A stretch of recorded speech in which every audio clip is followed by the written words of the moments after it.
ನಮಸ್ಕಾರ. ಚಾನೆಲ್ 9 ನ್ಯೂಸ್ಗೆ ಸ್ವಾಗತ. ನಾನು ಹೇಮಾ ಜಯರಾಮ್. ಮುಖ್ಯಾಂಶಗಳು. ತುಳು ಮಾನ್ಯತೆಗೆ ಒಕ್ಕೊರಲಿನ ಶಕ್ತಿ ಪ್ರದರ್ಶನ. ಮುಂದಿನ ಅಧಿವೇಶನದಲ್ಲೇ ಇದರ ಮಂಥನ. ತುಳುವರಿಗೆ ಡಿವಿ ಅಭಯ.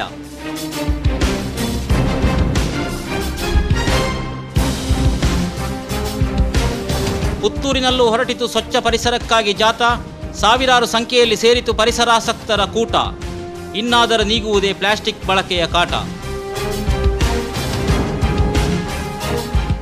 ಪುತ್ತೂರು ಕೇಬಲ್ ಗ್ರಾಹಕರಿಗೊಂದು ಸಂತಸದ ಸುದ್ದಿ. ಡಿಜಿಟಲ್ ತಂತ್ರಜ್ಞಾನಕ್ಕೆ ಇಟ್ಟಿದೆ PCN ಲಗ್ಗೆ. ಮನೆ ತುಂಬಲಿದೆ 200 ಚಾನಲ್ಗಳ ಬುಕ್ಕೆ.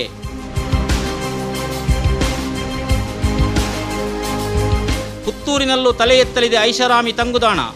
ಇದು ಶಿಲಾನ್ಯಾಸಗೈದ ಸಾರಿಗೆ ಸಚಿವರ ಪ್ರಮಾಣ. ಇನ್ನೂ ಹೊರಡಲಿದೆ ನೂತನ ಬಸ್ ನಿಲ್ದಾಣದಿಂದ ಜನರ ಪ್ರಯಾಣ.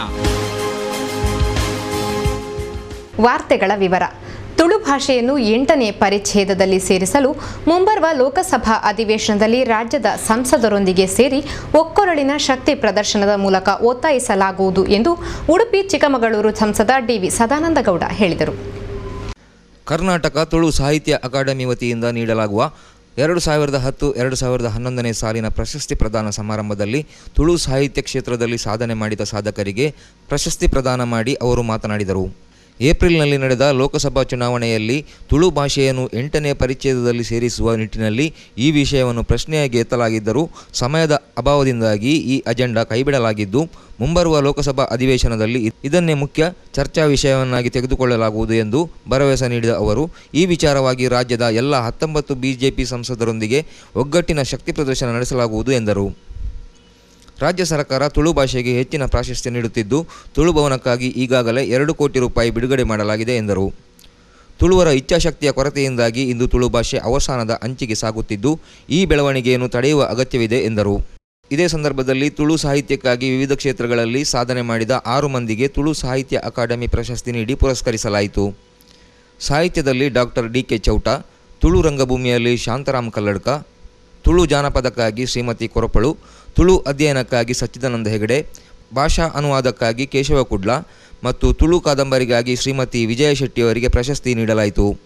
ತುಳು ಭಾಷೆಯಲ್ಲಿ ರಚಿಸಿದ 5 ಪುಸ್ತಕಗಳನ್ನು ಗಣ್ಯರು ಇದೇ ಸಂದರ್ಭದಲ್ಲಿ ಬಿಡುಗಡೆ ಮಾಡಿದರು. ಆಗ್ರಹ ಮಲ್ತನಂಚಿನ ಮಾತದಾಕಲೆಲ್ಲ ಮಾತವೆಂಡ ಈ ರೀತಿಯ ಪ್ರಶ್ನೆ ಲೆಕ್ಕ ಅಪಗಮಗ ಬಂದಾಗ ಒಂದು ವೇಳೆ ಅವಲ್ಲಿ ಚರ್ಚೆ ಆತುಂಡ ಈಗ ಉತ್ತರ ಅವಲೇ ದಿಕ್ಕುದು ಅಂಡ ಆಣಿ ಅಕೇರ್ತ ದಿನ 1:30 ಗಂಟೆಗೆ ಸದನ ಬೇತೆ ಬೇತೆ ಕಾರಣ ಗಲಾಟೆ ತಾತವ ಎಜರ್ನಾಂಡ್ ಎಲ್ಲಂಜಿತ ಅಧಿವೇಶನ ಎಲ್ಲಂಜಿ 14ನೇ ತಾರೀಕು ಆಪನಂಚಿನ ಅಧಿವೇಶನ ಶುಕ್ರವಾರ ಪ್ರೈವೇಟ್ ಮೆಂಬರ್ಸ್ ಬಿಲ್ ಬರ್ಕೊಂಡು ಎಲ್ಲಂಜಿತ ಪ್ರಥಮ ಅಧಿವೇಶನ ಪ್ರಥಮ ಮಾರಟು ಅವು ಖಂಡಿತವಾದ ಲೋಕಸಭೆ ಪ್ರಸ್ತಾಪಕ್ಕೆ ಬರ್ಕೊಂಡು ಅಂದ್ಕೊಂಡು ವಿಶ್ವಾಸ ಅಂದ್ಕೊಂಡು ಯಾನು ಕೇವಲ ನಮಕ್ಲೇನು ಮಾತ್ರ ಕರ್ನಾಟಕ ರಾಜ್ಯದ ಎನ್ನ ಪಾರ್ಟಿದ ಮಾತ್ರ 10-19 ಜನ ಲೋಕಸಭಾ ಸದಸ್ಯರೆಲ್ಲ ಈ ವಿಚಾರ ಪ್ರಸ್ತಾಪ ಅನ್ನಗ ನಿಗಿಲೆಂಚ ಬಜ್ಜೆ ಗಲಾಟೆ ಮಾಡ್ತಾರ, ನಿಗಿಲೆಂಚ ರೈಲು ಗಲಾಟೆ ಮಾಡ್ತಾರ ಅಂಚ ಮಾತ್ರ ಲೆಕ್ಕದ ಹೆಣ್ಮನೆ ಪರಿಚಯದ ಸೇರ್ಸೋಡು ಪಡ್ಪಣ ಒಂದು ಶಕ್ತಿ ಪ್ರದರ್ಶನ ಲೋಕಸಭೆ ತೋಲೈ ಮಾಲ್ಪಡೊಂದು ತೀರ್ಮಾನ ಮಾಡ್ತದೆ. ಕರಾವಳಿ ಜಿಲ್ಲೆಯನ್ನು ಸ್ವಚ್ಛ ಜಿಲ್ಲೆಯನ್ನಾಗಿ ರೂಪಿಸಲು ಜಿಲ್ಲೆಯಾದ್ಯಂತ ನಡೆದ ಸ್ವಚ್ಛತಾ ಜಾಥಾವು ಪುತ್ತೂರಿನಲ್ಲಿ ನಡೆಯಿತು. ಶಾಲಾ ಕಾಲೇಜುಗಳು, ಸಂಘ ಸಂಸ್ಥೆಗಳು ಹಾಗೂ ಸರಕಾರಿ ಅಧಿಕಾರಿಗಳು ಈ ಬೃಹತ್ ಜಾಥಾದಲ್ಲಿ ಪಾಲ್ಗೊಂಡು ನಗರದ ಜನತೆಗೆ ಸ್ವಚ್ಛತೆಯ ಹಾಗೂ ಪ್ಲಾಸ್ಟಿಕ್ ಬಳಕೆಯ ದುಷ್ಪರಿಣಾಮದ ಕುರಿತು ಜಾಗೃತಿ ಮೂಡಿಸಿದರು. ಅಲ್ಲದೆ ನಗರದ ಎಲ್ಲ ಭಾಗಗಳಲ್ಲಿ ಸ್ವಚ್ಛತಾ ಕಾರ್ಯವನ್ನು ಕೈಗೊಳ್ಳುವ ಮೂಲಕ ಆಂದೋಲನದಲ್ಲಿ ಪಾಲ್ಗೊಂಡರು. ಅವರು ಪುತ್ತೂರಿನಲ್ಲಿ ಭಾನುವಾರದಂದು ಹಮ್ಮಿಕೊಂಡಿದ್ದ ಸಂಪೂರ್ಣ ಸ್ವಚ್ಛತಾ ಆಂದೋಲನ ಕಾರ್ಯಕ್ರಮಕ್ಕೆ ಚಾಲನೆ ನೀಡಿದ ಬಳಿಕ ಮಾತನಾಡಿದರು. ಸಂಪೂರ್ಣ ಸ್ವಚ್ಛತಾ ಆಂದೋಲನವನ್ನು ಪುತ್ತೂರು ಪುರಸಭೆಯು ತನ್ನ ಪುರಸಭಾ ವ್ಯಾಪ್ತಿಯೊಳಗೆ ಹಮ್ಮಿಕೊಂಡಿತ್ತು. ಈ ಕಾರ್ಯಕ್ರಮಕ್ಕೆ ಪುರಸಭಾ ವ್ಯಾಪ್ತಿಯ ಜನಪ್ರತಿನಿಧಿಗಳು, ಶ್ರೀ ಕ್ಷೇತ್ರ ಧರ್ಮಸ್ಥಳ ಗ್ರಾಮಾಭಿವೃದ್ಧಿ ಯೋಜನೆಯ ಸದಸ್ಯರು, ವಿವಿಧ ಸಮಾಜ ಸೇವಾ ಸಂಘಟನೆಗಳು ಮತ್ತು ಸರಕಾರಿ ಇಲಾಖಾ ಅಧಿಕಾರಿಗಳು ಹಾಗೂ ಸಿಬ್ಬಂದಿಗಳು ಹಾಗೂ ನಗರದ ಶಿಕ್ಷಣ ಸಂಸ್ಥೆಗಳು ಭಾಗವಹಿಸಿದವು. ಆರಂಭದಲ್ಲಿ ಕಿಲ್ಲೆ ಮೈದಾನದಿಂದ ಪುತ್ತೂರು ಬಸ್ ನಿಲ್ದಾಣದವರೆಗೆ ಜಾಗೃತಿ ಜಾಥಾ ನಡೆದು, ಆ ಬಳಿಕ ವಿವಿಧ ತಂಡಗಳಾಗಿ ಪುತ್ತೂರು ನಗರದಲ್ಲಿ ಸ್ವಚ್ಛತೆ ಹಾಗೂ ಸಾರ್ವಜನಿಕ ಜಾಗೃತಿ ಕಾರ್ಯಕ್ರಮ ನಡೆಯಿತು. ಈ ಸಂದರ್ಭದಲ್ಲಿ ಪುತ್ತೂರು ಸಹಾಯಕ commissioner doctor Harish Kumar, tahsildar doctor Dasegowda, ಪುರಸಭಾ ಅಧ್ಯಕ್ಷೆ ಕಮಲಾ ಆನಂದ್, ಉಪಾಧ್ಯಕ್ಷ ವಿನಯ್ ಭಂಡಾರಿ, ಪುರಸಭಾ ಇಂಜಿನಿಯರ್ ಶಿವಕುಮಾರ್, ಪುರಸಭಾ ಮುಖ್ಯ ಅಧಿಕಾರಿ ಶಿವಲಿಂಗ ಕೊಂಡದಕುಳಿ, ಸ್ಥಾಯಿ ಸಮಿತಿ ಅಧ್ಯಕ್ಷ ಜೀವಂದರ್ ಜೈನ್ ಮೊದಲಾದವರು ಉಪಸ್ಥಿತರಿದ್ದರು. ಸಾರ್ವಜನಿಕರು ನಗರ ಸ್ವಚ್ಛತೆಗೆ ಹೀಗೆ ಸಹಕರಿಸಬಹುದು. 1. ರಸ್ತೆ ಬದಿಯಲ್ಲಿ ಚರಂಡಿ, ಮೋರಿಗಳಲ್ಲಿ ತ್ಯಾಜ್ಯ ವಿಲೇವಾರಿ ಮಾಡದೇ ಇರುವುದು. 2. ಘನತ್ಯಾಜ್ಯಗಳನ್ನು ಎಲ್ಲೆಂದರಲ್ಲಿ ಎಸೆಯದೆ ಕಸ ಸಂಗ್ರಹಕಾರರೊಂದಿಗೆ ಸಹಕರಿಸುವುದು. 3. ಪ್ಲಾಸ್ಟಿಕ್, ಬ್ಯಾಟರಿ, ಬಾಟಲ್ ಮುಂತಾದ ಅಪಾಯಕಾರಿ ಲೋಹಗಳ ಬಗ್ಗೆ ಎಚ್ಚರಿಕೆ ವಹಿಸುವುದು. 4. ಕೊಳೆತ ಆಹಾರವನ್ನು ವ್ಯವಸ್ಥಿತವಾಗಿ ವಿಲೇವಾರಿ ಮಾಡಿ ಪರಿಸರ ಸ್ವಚ್ಛತೆ ಮಾಡುವುದು. 5. ಕಸಗಳನ್ನು ಮನೆಯಲ್ಲಿ, ಅಂಗಡಿಗಳಲ್ಲಿ ಬುಟ್ಟಿಯಲ್ಲಿರಿಸಿ ವ್ಯವಸ್ಥಿತವಾಗಿ ವಿಲೇವಾರಿ ಮಾಡಿ ಸ್ವಚ್ಛತೆಗೆ ಆದ್ಯತೆ ನೀಡುವುದು. 6. ಮನೆಯಂತೆ ನಗರ ಎಂಬ ಭಾವನೆ ಬೆಳೆಸಿಕೊಳ್ಳುವುದು. 7. ಸುಂದರ ಪುತ್ತೂರು ಪರಿಕಲ್ಪನೆಗೆ ಕೊಡುಗೆ ನಿಮ್ಮದೂ ಇರಲಿ. ನಮ್ಮನ್ನು ನಾವು ತಿದ್ದಿಕೊಂಡ್ರೆ ಫಸ್ಟ್ ಆಫ್ ಆಲ್ ಇದು ನಮ್ಮನ್ನು ಸರಿ ಮಾಡಿಕೊಂಡ್ರೆ ಎಲ್ಲ ಸರಿ ಆಗ್ತದೆ. ನಾವೇ ಸರಿ ಇಲ್ಲದ್ರೆ ಇನ್ನೊಬ್ರಿಗೆ ನಮ್ಗೆ ಹೇಳಲಿಕ್ಕೆ ಏನ್ ಸಾಧ್ಯ ಉಂಟು ಅಂತ ಒಂದು ಉತ್ತಮವಾದ ವಿಚಾರವನ್ನು ನಮ್ಮ ಜನರ ಮುಂದೆ ಇಟ್ಟಿದ್ದಾರೆ ಅವರು. ಎಲ್ಲ ಇದ್ದು ಕೂಡ ಎಲ್ಲ ಇಲ್ಲದ ಸ್ಥಿತಿಯನ್ನು ನಾವಿದ್ದೇವೆ. ಯಾಕೆಂತಂದ್ರೆ ನಾವು ಸ್ವಚ್ಛತೆಯನ್ನು ಕಾಪಾಡ್ತಾ ಇಲ್ಲ. ನಮ್ಗೆ ಚಂದದ ಮನೆ ಬೇಕು, ಆ ಮನೆಯೊಳಗೆ ಚಂದ ಮಾಡೋದು ನಮ್ಗೆ ಬೇಡ. ಆ ಮನೆಯನ್ನು ಮಾತ್ರ ಸ್ವಲ್ಪ ಸ್ವಚ್ಛಗೊಳಿಸ್ತೇವೆ, ಮನೆಯಲ್ಲಿರುವ ಎಲ್ಲ ಏನು ತ್ಯಾಜ್ಯವನ್ನು ಹೋಗಿ ಹೊರಗೆ ಇಟ್ಟಿದ್ದೇವೆ. ಅದು ನಮ್ಗೆ ಬಾದರೇಷನ್ ಇಲ್ಲ. ನಮ್ಗೆ ಬಾಕಿ ಎಂತ ಆಗ್ಬೋದು, ನಾವು ಸರಿ ಇದ್ರೆ ಸಾಕು. ಇಂಥ ಕ್ರಮ ಅಲ್ಲ.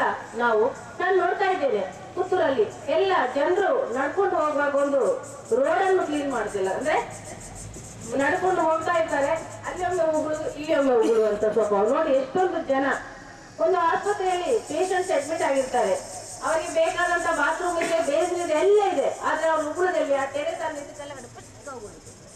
ವೀಲ್ಯದಲ್ಲಿ ಹಾಕೊಂಡು ಹೋಗ್ತಾರೆ, ಅದನ್ನ ದಾರಿಯಲ್ಲಿ ಉಗುಳ್ತಾ ಹೋಗ್ತಾರೆ. ಈ ರೀತಿ ಎಲ್ಲ ಮಾಡಿದ್ರೆ ನಮ್ಮನ್ನು ನಾವು ಸರಿ ಮಾಡ್ಲಿಕ್ಕೆ ಮಾರಕ ಪಿಡುಗಾಗಿ ನಮಗೆ ಪರಿಣಮಿಸ್ತಾ ಇದೆ. ಯಾವ ಮುಂದುವರಿದ ದೇಶಗಳು ಅವರಿಗೆ ಬೇಡ ಅಂತ ಹೇಳ್ತಾ ಇದ್ದಾರ, ಅದನ್ನ ನಾವು ಬಳಕೆ ಮಾಡ್ತಾ ಇದ್ದೇವೆ.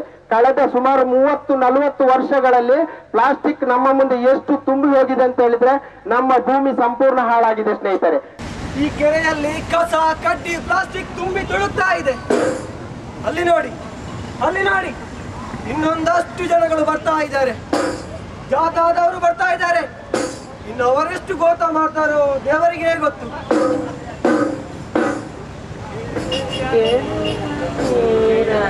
ಕೆರೆಗೆ ಚೆಲ್ಲೆ ವರವ ಪುತ್ತೂರು ತಾಲೂಕಿನಲ್ಲಿ ಹರಿಕತೆ ಮತ್ತು ಯಕ್ಷಗಾನ ರಂಗವನ್ನು ಶ್ರೀಮಂತಗೊಳಿಸಿದ ದಿವಂಗತ ಮಲ್ಪೆ ಹರಿದಾಸ ಶಂಕರನಾರಾಯಣ ಸಾಮಗ ಹಾಗೂ ದಿವಂಗತ ಮಲ್ಪೆ ಹರಿದಾಸ ರಾಮದಾಸ ಸಾಮಗ ಸಹೋದರರ ಸಂಸ್ಮರಣಾ ಅಭಿಯಾನ ಕಾರ್ಯಕ್ರಮವು ಮೇ 8ರಂದು ನಡೆಯಲಿದೆ. ಕಾರ್ಯಕ್ರಮವು ಪುತ್ತೂರು ಶ್ರೀ ಮಹಾಲಿಂಗೇಶ್ವರ ದೇವಳದ ನಟರಾಜ ವೇದಿಕೆಯಲ್ಲಿ ಜರಗಲಿದೆ ಎಂದು ಬಿಎಸ್ ಓಕುಣ್ಣಾಯ ಪತ್ರಿಕಾ ಪ್ರಕಟಣೆಗೆ ತಿಳಿಸಿದ್ದಾರೆ. ಜಿಲ್ಲಾದ್ಯಂತ ನಡೆಯತಕ್ಕಂಥದ್ದು ಅವಿಭಜಿತ ದಕ್ಷಿಣ ಜಿಲ್ಲೆ ಉಡುಪಿ ಮತ್ತು ದಕ್ಷಿಣ ಜಿಲ್ಲಾದ್ಯಂತ 15 ಕಡೆ ದೊಡ್ಡ ಸಾಮೂಹ್ಯವನ್ನು ನಿಮಗೆ ಗೊತ್ತಿರ್ಬೋದು. ಸ್ವಾತಂತ್ರ್ಯ ಹೋರಾಟಗಾರರು ಅವರು ಸದಾ ಖಾಕಿ ಬಟ್ಟೆ ಧರಿಸಿಕೊಂಡು ಜೈಲಿಗೆ ಹೋಗಿ ತಮ್ಮ ಯಕ್ಷಗಾನವನ್ನು ಎಲ್ಲಿಯೂ ಹೋಗಿಬಿಡಲಿಲ್ಲ. ಹೀಗೆ ಆ ಯಕ್ಷಗಾನವನ್ನು ಸುಶಿಕ್ಷಿತ ನೆಲೆಯನ್ನಾಗಿ ಮಾಡಿದಂಥವರು ದೊಡ್ಡ ಬಾಲವರಿಗೆ ಅವರ ತಮ್ಮ ರಾಮದಾಸ್ ಅವರು ಕಳೆದ ವರ್ಷ ಏಪ್ರಿಲ್ 27ಗೆ ತೀರೋದ್ಯವರು. ಹಾಗೆ 1 ವರ್ಷದ ಈ ಅವಧಿ ಅವರದ್ದು. ಹಾಗೆ ಇವತ್ತು 1911 ಹುಟ್ಟಿ ದೊಡ್ಡ ಸಾಮೂಹ್ಯವರು 2011ಕ್ಕೆ 100 ವರ್ಷ ಆಯ್ತು ಎಂಬ ನೆಲೆಯಲ್ಲಿ ಜನ್ಮಶತಾಬ್ದಿ ಅಂತೇಳಿ ಅದ್ದೂರಿಯಲ್ಲಿ ನಮ್ಮ ಜಿಲ್ಲಾದ್ಯಂತ ನಡೀತಾ ಇತ್ತು. ಪುತ್ತೂರು ತಾಲೂಕಿನಾದ್ಯಂತ ಇದನ್ನು ಮಾಡಬೇಕು ಎಂಬ ನೆಲೆಯಲ್ಲಿ ಅದನ್ನು ನಾವು ಅದನ್ನೀಗ ನಮಗೆ ಜವಾಬ್ದಾರಿ ಕೊಟ್ಟ ಕಾರಣ ನಾವು ನಿರ್ವಹಿಸಬೇಕಾಗ್ತದೆ. ಏನಿದ್ರು ಕೂಡ ಅಲ್ಲಿ ಅವರ ಅಭಿಪ್ರಾಯ ಏನಂತಂದರೆ ಒಬ್ಬರನ್ನು ಸನ್ಮಾನಿಸಬೇಕು ಅಂತೇಳಿ ದೊಡ್ಡ ಪಳಗಿದವರು ಇವರನ್ನು ನಿಧಿ ಮೂಲಕವಾಗಿ ಸನ್ಮಾನಿಸಬೇಕಾಗ್ತದೆ. ಕನಿಷ್ಠ 5,000 ರೂಪಾಯಿ ಆದರೂ ಅಂತೇಳಿ ಅವರು ಹೇಳಿದ್ದಾರೆ. ಅವಾಗ ಸ್ಪಂದಿಸ್ತಾ ಇದ್ದೇವೆ ಅದಕ್ಕೆ. ಆ ರೀತಿಯಾಗಿ ಮತ್ತು ಒಬ್ಬರು ಸಂಸ್ಮರಣೆ ಮಾಡಲಿಕ್ಕೆ ತಿಳಿದವರಾಗಬೇಕು ಅಂತ ಹೇಳಿದ್ದಾರೆ, ಗೊತ್ತಿದ್ದವರು. ಪಾತಾಳ ವೆಂಕಟರಮಣ ಭಟ್ರು ಕೂಡ ಅವರ ಒಡನಾಡಿಗಳು. ಬಡಗಿನ ಭಾಗವತಿಗೆ ಹಿಮ್ಮೇಳ ಬಡಗು ಆದರೂ ಈ ನಮ್ಮ ತೆಂಕು ಅರ್ಥಧಾರಿಗಳು ಜಾಂಬವಾದಿ ಕಲ್ಯಾಣ ಎಂಬುದಾಗಿ 2 ಮಿಕ್ಸ್ ಆದಾಗ ಆಗ್ತದೆ. ಬಡಗು ಮತ್ತು ತೆಂಕು 2 ಜೋಡಿಸಿಕೊಂಡು ದೊಡ್ಡ ಸಾಮು ಸಣ್ಣ ಸಾಮು ಕೆಲಸ ಮಾಡಿದಂತಹ ಈ ಆಟಗಳನ್ನು ಅವರು ಬಡಗೋಲಿ ವೇಷ ಮಾಡ್ತಿದ್ರು, ತೆಂಕಲ್ಲಿ ವೇಷ ಮಾಡ್ತಿದ್ರು. ಶ್ರೀ ಶಂಕರ ಜಯಂತಿ ದಕ್ಷಿಣ ಕನ್ನಡ ಜಿಲ್ಲಾ ಸಮಿತಿಯ ಆಶ್ರಯದಲ್ಲಿ ಜಗದ್ಗುರು ಶ್ರೀ ಶಂಕರ ಜಯಂತ್ಯೋತ್ಸವ 2011 ಧಾರ್ಮಿಕ ಮತ್ತು ಸಾಂಸ್ಕೃತಿಕ ಕಾರ್ಯಕ್ರಮದೊಂದಿಗೆ ಮೇ 9ರಂದು ಪುತ್ತೂರಿನ ನಟರಾಜ ವೇದಿಕೆಯಲ್ಲಿ ಆಚರಿಸಲಾಗುವುದು ಎಂದು ಸಮಿತಿಯ ಸಂಚಾಲಕ ಎನ್.ಕೆ. ಜಗನ್ನಿವಾಸ್ ರಾವ್ ಪತ್ರಿಕಾಗೋಷ್ಠಿಯಲ್ಲಿ ತಿಳಿಸಿದ್ದಾರೆ. ಆತ್ಮೀಯ ಮಹಾಸ್ವಾಮಿಗಳು ಶೃಂಗೇರಿ ಇವರ ಆದೇಶದ ಪ್ರಕಾರ ರಾಜ್ಯ ಮಟ್ಟದ ಒಂದು ಸಮ್ಮೇಳನ ಜರುಗಿತ್ತು ಶೃಂಗೇರಿಯಲ್ಲಿ. ಶಂಕರ ಜಯಂತಿಯನ್ನು ಅದ್ಧೂರಿಯಾಗಿ ರಾಜ್ಯವ್ಯಾಪಿಯಾಗಿ ಅದನ್ನು ಆಚರಿಸಬೇಕು. ಶಂಕರರ ತತ್ವಗಳು, ಶಂಕರರ ಬಗ್ಗೆ ಮಾಹಿತಿಯನ್ನು ಗ್ರಾಮಾಂತರ ಪ್ರದೇಶಕ್ಕೆ ಕೂಡ ತಲುಪಿಸುವಂಥ ವ್ಯವಸ್ಥೆಗಳನ್ನು ಕಲ್ಪಿಸಬೇಕು ಎಂಬ ದೃಷ್ಟಿಯಲ್ಲಿ ರಾಜ್ಯವ್ಯಾಪಿ ಸಂಘಟನೆಯ ಬಗ್ಗೆ ಒಂದು ಪೂರ್ವಭಾವಿ 2 ದಿವಸದ ಸಭೆ ಶೃಂಗೇರಿಯಲ್ಲಿ ನಡೆದಿತ್ತು. ಅಲ್ಲಿ ನನಗೆ ಸಹ ಕೂಡ ಆಹ್ವಾನ ಇತ್ತು.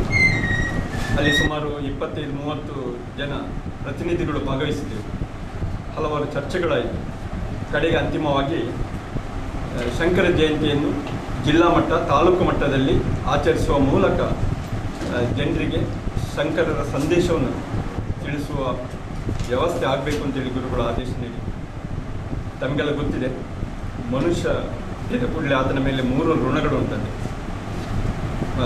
ಮಾತಾ ಪಿತೃಗಳ ಋಣ, ಗುರುಗಳ ಋಣಗಳು ಇದೆ ನಮ್ಮ ಮೇಲೆ. ಹಾಗೆ ನಮ್ಮ ಸನಾತನ ಧರ್ಮದ ಉಳಿವಿಗಾಗಿ ಶ್ರಮಿಸಿದ ಜಗದ್ಗುರು ಶ್ರೀ ಶ್ರೀ ಶಂಕರಾಚಾರ್ಯರ ಬಗ್ಗೆ ನಾನು ಹೇಳಬೇಕಾದ ಅಗತ್ಯವಿಲ್ಲ, ಪ್ರತಿಯೊಬ್ಬರಿಗೆ ಸಹ ಅದರ ಬಗ್ಗೆ ಗೊತ್ತಿದೆ. ಮಂಗಳೂರಿನಲ್ಲಿ ಜಿಲ್ಲಾ ಮಟ್ಟದ ಸಮಿತಿ ರಚನೆ ಆಯಿತು. ತಮಗೆಲ್ಲ ಗೊತ್ತಿದೆ, ಶ್ರೀಯುತ ಅನಂತಕೃಷ್ಣ ಕರ್ನಾಟಕ ಬ್ಯಾಂಕಿನ ಅಧ್ಯಕ್ಷರು, ಇವರು ಅಧ್ಯಕ್ಷರಾಗಿ ಸಮಿತಿಗಳ ದೊಡ್ಡ ಸಮಿತಿ ರಚನೆ ಆಗಿದೆ. ಸಭಾ ಮಂಗಳೂರು ಇಲ್ಲಿ ನಡೆಯಲಿಕ್ಕಿದೆ. ಹಾಗೂ 15ನೇ ತಾರೀಕಿಗೆ ಇದರ ಸಮಾರೋಪ, ಒಟ್ಟು ಜಿಲ್ಲೆಯ ಸಮಾರೋಪ ಕಾರ್ಯಕ್ರಮ ಮಂಗಳೂರಲ್ಲಿ ಸುಬ್ರಹ್ಮಣ್ಯ ಸಭೆ ಇಲ್ಲಿ ನಡೆಯಲಿಕ್ಕಿದೆ. ಅಲ್ಲಿ ಸಭಾ ಕಾರ್ಯಕ್ರಮಗಳು ಪ್ರತ್ಯೇಕವಾಗಿ ನಡೆಯಲಿಕ್ಕಿದೆ. ವರ್ಗದವರನ್ನು ಸೇರಿಸಿಕೊಂಡು ಒಂದು ದಿವಸದ ಶಂಕರ ಜಯಂತಿ ಕಾರ್ಯಕ್ರಮವನ್ನು ಮಾತಬಾರು ಮಾಲ್ಗೀಚದ 2011 2:30 ಗಂಟೆಗೆ ಕಾರ್ಯಕ್ರಮ ಪ್ರಾರಂಭ ಆಗುತ್ತೆ. ತಾಳಮದ್ಲೆ ಭಕ್ತ ಸುಧನ್ವ ಈ ಯಕ್ಷಗಾನ ಕಾರ್ಯಕ್ರಮದಲ್ಲಿ ಯಕ್ಷಗಾನ ಸಂಘ, ಮಹಿಳಾ ಯಕ್ಷಗಾನ ಸಂಘ ಬಳುವಾರು ಆಂಜನೇಯ ಇವರ ತಾಳಮದ್ಲೆ ಕಾರ್ಯಕ್ರಮದೊಂದಿಗೆ 2:30ಕ್ಕೆ ಕಾರ್ಯಕ್ರಮ ಪ್ರಾರಂಭ ಆಗ್ತದೆ. 4:30ರವರೆಗೆ ಈ ಕಾರ್ಯಕ್ರಮ ನಡೆಯುತ್ತೆ. 4:30ರಿಂದ 5 ಗಂಟೆವರೆಗೆ ಸೌಂದರ್ಯ ರ್ಯಾಲಿ, ತಮಗೆಲ್ಲ ಗೊತ್ತಿದೆ. ಇದೊಂದು ದೊಡ್ಡ ಸಮಿತಿಯನ್ನು ಆವತ್ತು ಒಂದು ಶೃಂಗೇರಿ ಸ್ವಾಮಿಗಳ ಆದೇಶದ ಪ್ರಕಾರ ಶಂಕರಾಚಾರ್ಯರು ರಚಿಸಿದ ಭಾಗವಹಿಸಿ